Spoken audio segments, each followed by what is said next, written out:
Il y a des choses que je vis aujourd'hui que Dieu ne m'a jamais dit quand il m'avait appelé. Il ne m'avait jamais dit qu'il allait m'envoyer en France ou j'allais travailler en France. Jamais. Tu n'es pas obligé de tout savoir au départ pour dire que c'est Dieu qui t'avait parlé. Comment tu es un enfant de Dieu et tu passes toute ta vie à vouloir écouter Dieu par des hommes et des femmes qui sont à l'extérieur, alors que le Dieu que tu cherches à entendre se trouve à l'intérieur. Ainsi, ce ne sont que les enfants qui courent après les prophètes, qui courent après les prophéties, qui courent après chaque grignon où il y a un prophète. Aurais-tu une parole pour moi? Aurais-tu une parole pour moi? Non! La plus basse dimension pour écouter Dieu.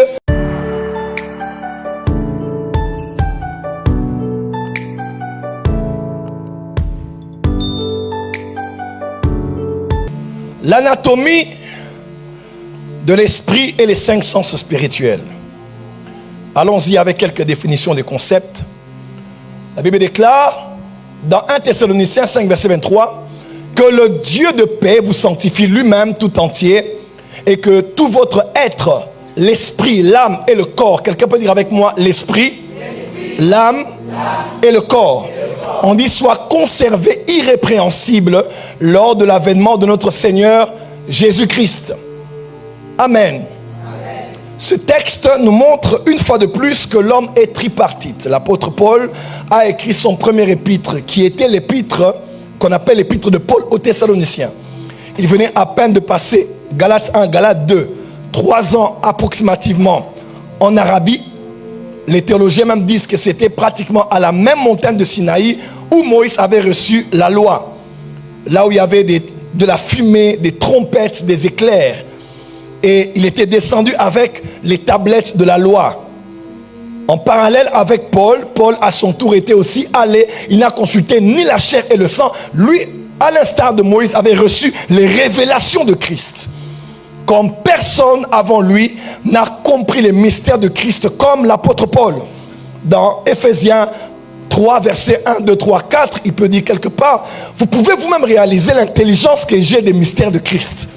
Parce qu'il avait une compréhension incroyable que ni Pierre ou les apôtres de Christ qui vécurent avec lui dans les jours de sa chair n'avaient pu comprendre.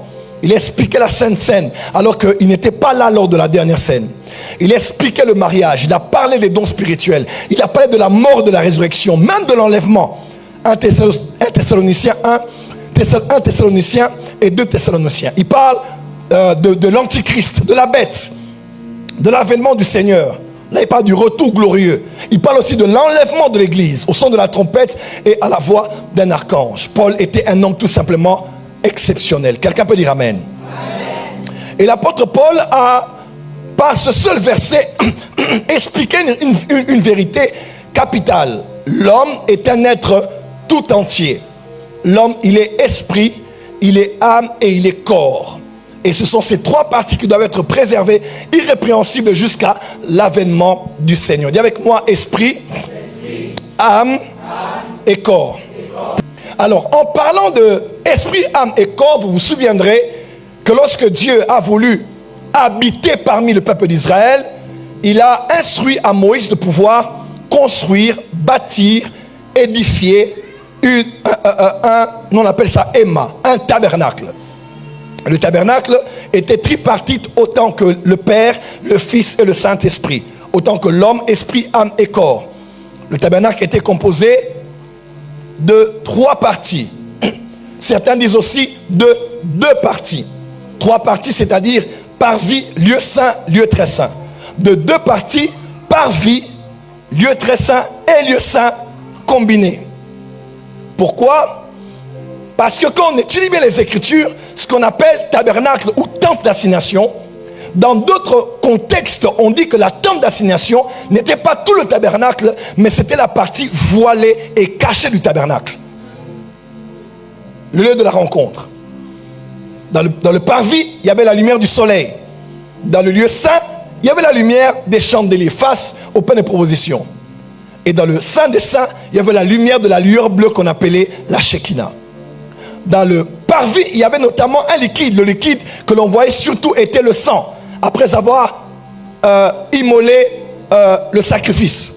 Il y avait un peu, avant d'entrer dans le lieu saint, il y avait la cuve d'eau. Il y avait un deuxième liquide, il y avait de l'eau. Mais quand on entrait maintenant dans le lieu saint, il n'y avait ni eau ni sang, il y avait de l'huile dans les chandeliers. Et quand on allait plus loin dans le Saint des Saints, il y avait le sang qui avait coulé dans le parvis qui était présenté sur le propitiatoire une fois l'an pour l'expiation des péchés. Dis avec moi, parvis, lieu saint, lieu très saint. Dis encore, lieu très saint, lieu saint et parvis. Alors, la partie cachée de ce tabernacle était composée de deux parties. Le lieu saint et le lieu très saint. Autant que vous êtes esprit, âme et corps. Mais votre corps, la partie qui vous met en contact avec le monde ambiant, avec le monde visible, le monde matériel, c'est le parvis. Mais il y a une partie qui est cachée, composée de deux parties. C'est ces deux parties-là que l'on appelle l'homme intérieur. L'homme intérieur n'est pas que l'esprit. L'homme intérieur est l'esprit et l'âme qui sont cachés dans la coque qu'on appelle le corps. Est-ce qu'on peut avancer? Donc, lorsqu'on parle de l'anatomie de l'esprit, l'anatomie spirituelle, on parle maintenant d'étudier votre homme intérieur, esprit et âme. Comment ces deux dimensions se connectent, leur nature, leur mode d'opération. Dis à ton voisin, si tu veux être prophétique, tu dois connaître l'homme intérieur. Vous savez pourquoi? Une raison est très simple que tout le monde peut comprendre. Le christianisme, c'est une religion intérieure. D'ailleurs, la vraie, toute spiritualité est intérieure, elle n'est pas extérieure. Tout se passe en nous. Christ en nous. Le Saint-Esprit en nous. Il disait aux apôtres, il disait, le Saint-Esprit est avec vous, il sera bientôt en vous. C'est à l'intérieur de vous, il sera en vous. Et tous ceux qui sont conduits par l'Esprit sont fils de Dieu. Celui qui conduit, le Saint-Esprit qui conduit les fils de Dieu là, il est en eux. Donc il nous conduit à partir de l'intérieur. En d'autres termes, la plus basse dimension du prophétique, c'est d'apprendre à écouter Dieu de l'extérieur.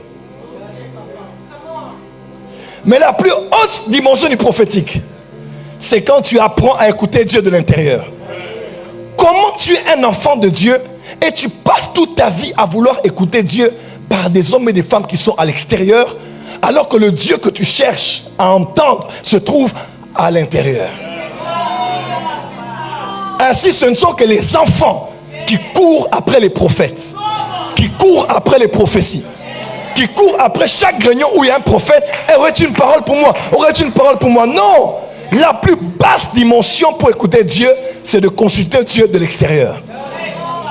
Mais la maturité, c'est quand Romains 12, il est écrit, tu apprends à discerner quelle est la volonté de Dieu toi-même, sans dormir. En étant lucide, éveillé, tu sais que Dieu le veut, Dieu ne le veut pas. Ce qui est bon, agréable et parfait.